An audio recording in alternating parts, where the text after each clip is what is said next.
Hello guys, and welcome back to the channel. So now guys, the estimated number of policemen that we have in Nigeria is between 350,000 to 380,000. But how many of those are dedicated to servicing the average Nigerian person? Guys, I bring you this. Many policemen are carrying handbags of the wives of important people. That is the headline that we are contending with, and the person uttering these words, an important person by some measures himself, the diminutive governor of Kaduna State, Rufai. So a headline attributed to Rufai: many policemen are carrying handbags of the wives of important people. A headline attributed to Rufai. So now let's now see what he says, and more importantly, how he exonerates himself from that list. Governor Nasir El-Rufai has raised an alarm of the happenings in the Nigerian police force. The Kaduna State governor, who spoke in an interview on Channels Television on Monday, November the 30th, insisted that decentralizing the police was the way to go for Nigeria. El-Rufai stated that the number of policemen in Nigeria is inadequate, and also alleged that some of them are engaged in non-police duties like carrying handbags of the wives of important people. He said, "We have always made a very strong argument that one centralized police in a federation does not work. Nigeria is the only country in the world that is a federation that has only one police force. We have made the argument that states should be allowed to have their own police force, and even local governments should be allowed to have community policing. The number of policemen we have in Nigeria is inadequate. It is less than half of what we need, and a large percentage of them are engaged in non-police duties like carrying handbags of the wives of important people. We need to have a greater footprint of police in Nigeria, and the only way to achieve that in a fast-track manner is to amend the constitution and put policing on the concurrent list as recommended by the APC True Federalism Committee, so that we have more policemen." So more policemen, of course, I don't think there's even an argument against that. More policemen is certainly needed for Nigeria. But I don't know, but the number of policing, I don't know what the global statistics are, but the number of policing certainly does not fit with any sort of like a statistical norm. If you have 380, let's just even go with the higher figure, let's just even round them off to 400,000. If you have 400,000 policemen policing a population of 200 million odd, then the situation that we have in Nigeria now is the situation that you will have. There's absolutely, you don't even have to think about it. And if you then think of the wealth that is Nigeria, then you don't really see why the number of police was not doubled or tripled, because the number one problem that we have in Nigeria is security. That is the first and foremost problem that we have in Nigeria, that you can't go from your street to the next street without fear of being accosted by some act of criminality or the other. So this is the problem that we have in Nigeria, and the solution to that problem is not really any magic trick. It is policing. So it is adequate policing, it is well trained policing, it is well-funded policing, and it is a policing that is people-centric. So these are the things that we need in Nigeria, and of course we've needed this for long enough, and this problem has been identified for well over a decade now, but the solution continues to elude elements like Malam Buhari. You see, the thing with this particular Buhari regime is, I've always had one singular thought about this Buhari regime. for me, this Buhari regime, so long as it continues to control the power of that office, Malam Buhari I'm talking about, so long as it continues to control the power of that office and is able to insulate himself and his own family with the apparatus of power, he doesn't really seem to care that much about what happens outside of that. So we saw all the anarchy that happened in Lagos. This guy didn't visit. Remember when some gas explosion happened in Lagos, this guy didn't visit. Whenever there's a carnage in Plateau State and the Middle Belt, this guy never visits. And what happened recently in Borno State, this guy would never visit. But of course, if something happens in France, he will immediately turn his Twitter handle into the French flag and say how he's sympathizing with the one person that had a cough or a sneeze in France or Germany or wherever else. So this guy, he has no real truck with the Nigerian person. We're just really tools for him to go and show off to his Arab friends and say, look, I control all these people, so now how do you want me to handle them and all or whatnot? I don't really see how Buhari that does anything or shows any sort of like empathy or feeling or goodwill towards the Nigerian person. I don't really see how this guy has done any single thing in the entirety of his tenure that looks to promote or propel the goodness and the well-being of that country. I don't see it. The service chiefs, they have proven to be incompetent. He refuses to replace them because their primary duty is not to secure the Nigerian person. Their primary duty is to secure him and to surround him with the apparatus of security. So he has now gotten all these people that he has bought and they are loyal to him, and they of course control their boys in the barracks, not with any whip of discipline but with money. You'll be surprised the amount of money that is pumped into the security apparatus, not really for the security of Nigeria, but really to keep everybody in the barracks in check so that Buhari remains in situation. These are service chiefs. Not only have they proven not to have the competence to handle the security situation within the country, that's one.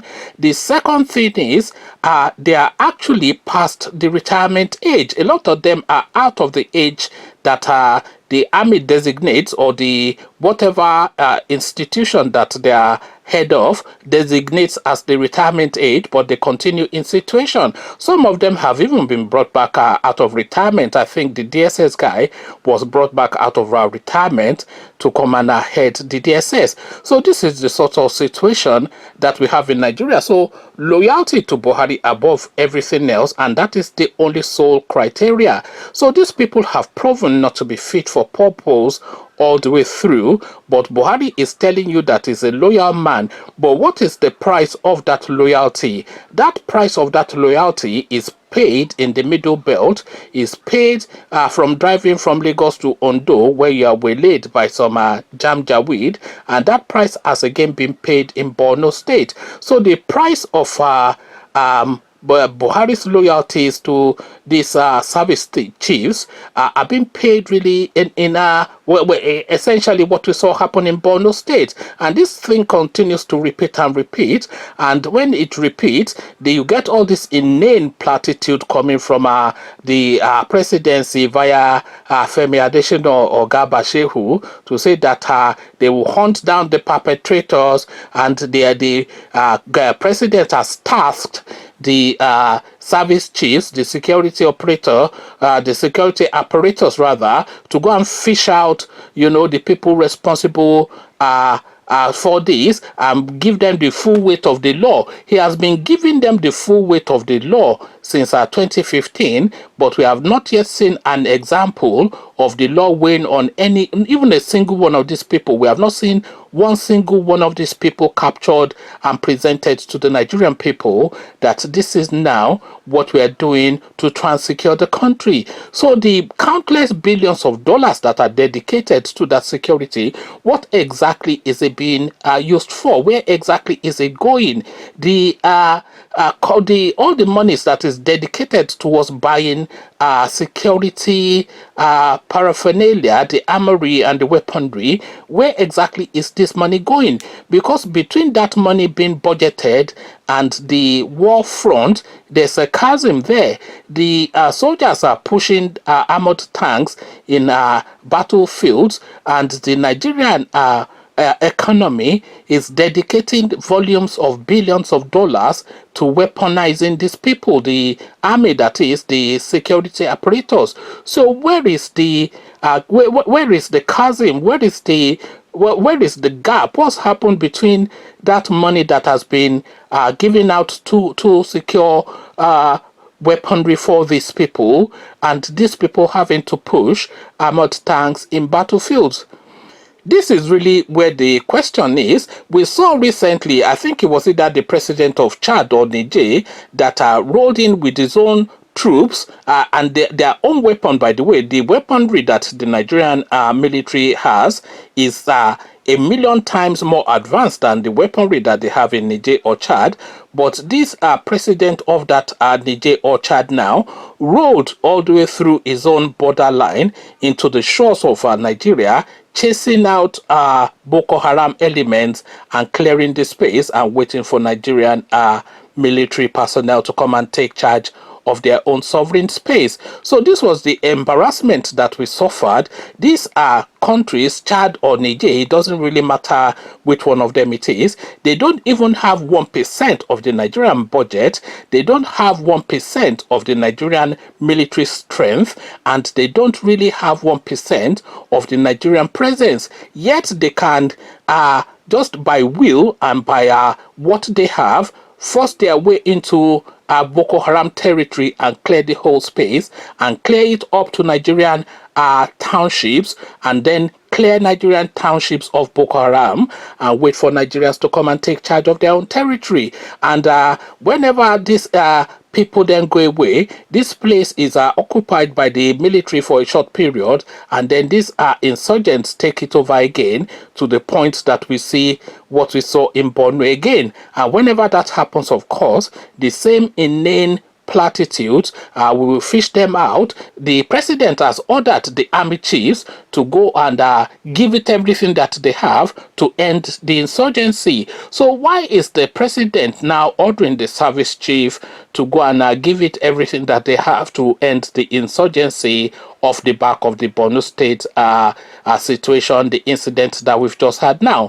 What was their instruction prior to that? Was it their instruction prior to that that they should sit in their barracks and continue to eat tuwo and drink burukutu or whatever it is that they do? Because I would have thought that that was always their commission, to go and end this thing and end it quickly. And the presidency also has said that it has given the military structures everything that they need to end the insurgency. So if the presidency has come out to say that it has given the military structures everything that they need to end the insurgency, and we're still witnessing what we saw at Borno State, then where is the gap? Where is the give? What is the problem? Where is the situation? Because if we are giving them everything that they need and we are still having this situation, then something is amiss somewhere.